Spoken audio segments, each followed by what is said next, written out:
Okay, so this is a little different. I'm a journalist by trade. I teach data journalism at Northeastern University, and I've been working with some of my data science and network science colleagues, Thalita Coleman, Kenny Joseph, and David Lazar, to explore some different questions around how journalists behave and use social media. Let me just explain what we're sort of doing here. We're trying to basically look at the way in which journalists' social networks, the social networks they construct on Twitter, the people they follow, what that looks like from an ideological perspective, and then to possibly correlate it with their published output and look for patterns between the two. So it's pretty interesting, you'll see. And so let me first go through how we gathered the data, I'll go through the methods, and then I'll show you the results. So just a little bit of the journalism studies kind of literature here. Basically, we've been able to study journalists either through newsroom ethnography, surveys, sort of observations as scholars, but we haven't necessarily been able to do anything computational in terms of how they source stories and also how they get information inputs writ large.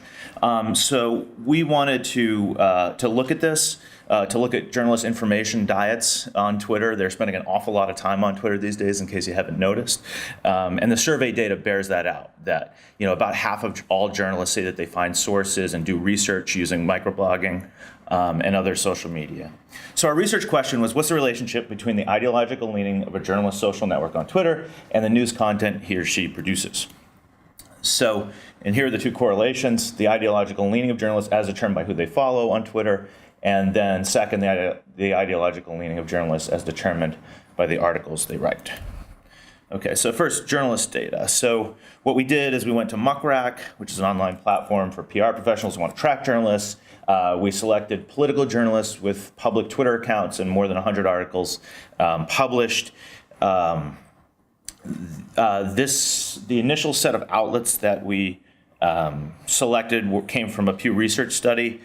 We ended up with many more people at sort of obvious left-leaning outlets, so we used kind of domain knowledge, and I did some research about more conservative newspapers across the United States, and we added those, so we had a roughly equal number.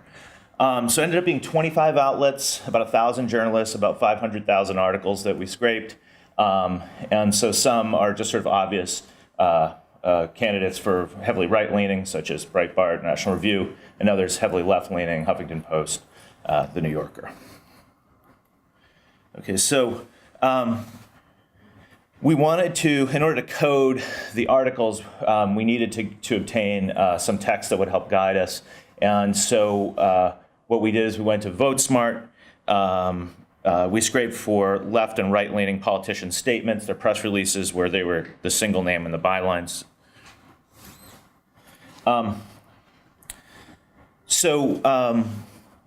We learn about the ideology of the journalist follower networks by leveraging the following. So we got a set of elite accounts followed by journalists, and then we had politician handles, and we also obtained their DW nominated scores, their sort of ideological scores. And then we had these popular accounts that were followed by a decent percentage of journalists. There were about 2,500 of those. Then we also, and I'll explain why in a second, we added political users alongside the journalists because we actually know what their party affiliation is. And this is something that Kenny's been working on. It was about 12,000 sort of accounts where we can really see that these are very, that these accounts are very strongly correlated with a followership that's heavily right or heavily left. Okay, so we create a matrix with the journalists and the political users as rows and the elite accounts as the columns. And so that's our step one. We then we embed all of them, the journalists, political users, and the elite accounts, into a common latent space and use a couple techniques, PPMI and then SVD. And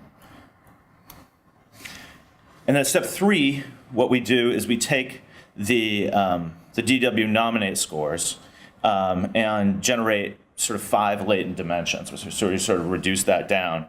And ultimately what we do is we use that to infer the ideology of the journalist follower networks.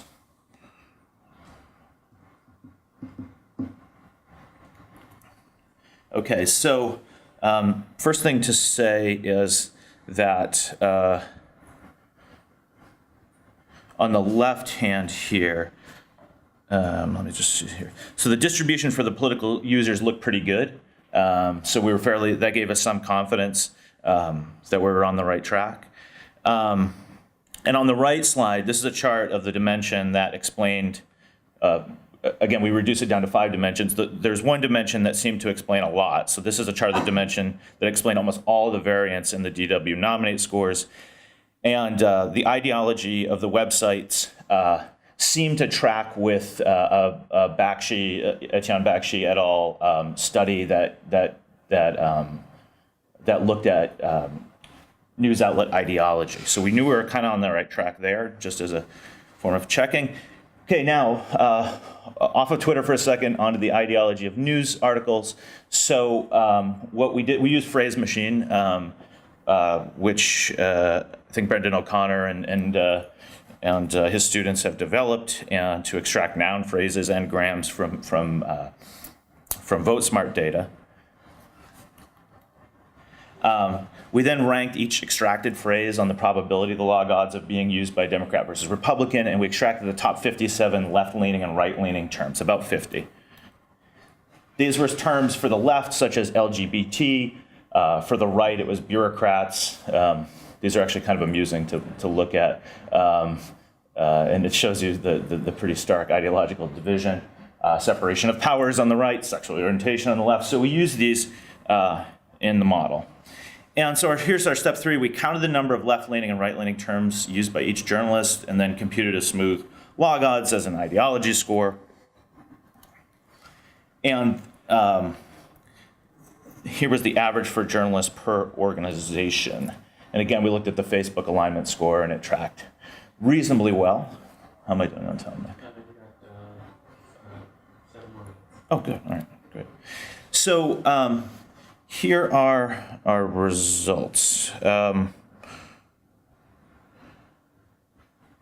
So even when controlling for a journalist employer, because we know that, who they follow on Twitter helps predict the ideological content of their writing. Again, this is just a correlation, and we get into a lot of trouble quickly if we talk about causation here, because both of these are just proxies of actual ideology. Let me just, hold on just a second, let me make sure I know where I am. So journalists, to put this in statistical terms, journalists whose Twitter feed is mostly conservative produces content that is approximately 1/4 of one standard deviation more conservative than a journalist whose feed is mostly liberal. That's how we would put it.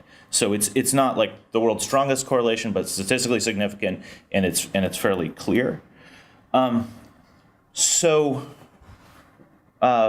If we map out the news agencies themselves in this way, we can see, as with the Bankler study that came out, there was a big CJR, Columbia Journalism Review piece on this, that there's a really stark divide between right and left. So you can see the y-axis is the text ideological mean score, and the x is the Twitter ideological mean score. And you can see up in the right-hand box, Washington Times, Weekly Standard, Breitbart, National Review.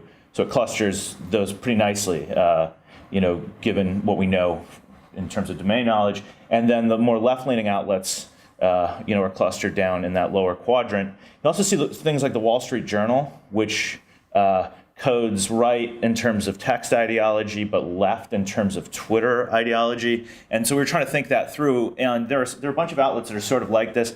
And our speculation is that many journalistic outlets are based in urban areas. And the urban areas, as we just saw in the election, tend to vote liberal. And so it's possible that people who are, for instance, in New York writing for the Wall Street Journal have a lot of liberal friends just because that's the communities they're in. But obviously they're writing something different. And I think, there are, as much as this could be taken as, journalists are bias and they're displaying their bias on Twitter and then they're showing it in their published articles. I don't think that's the case, and there are enough outliers. For example, David Sanger of the New York Times, who is a national security and kind of Washington writer, and I know David a little bit. He's considered to be very, I think, down the middle and centrist. His network on Twitter, his followership is heavily left, but his published output reads as pretty right. And I think that's because he's writing a lot about terrorism and national security and quoting a lot of people in that camp. So that speaks to another potential confounding variable, which is that people have beats. And so if you are covering the Republicans in Congress, you are likely to have articles that repeat a lot of the phrases through quotes. So it's an imperfect measure. It's just meant to be an aggregation of the total information that we pulled together. So I think it's worth just underscoring that the exceptions like Sanger suggest that professional codes of impartiality remain strong in journalistic culture.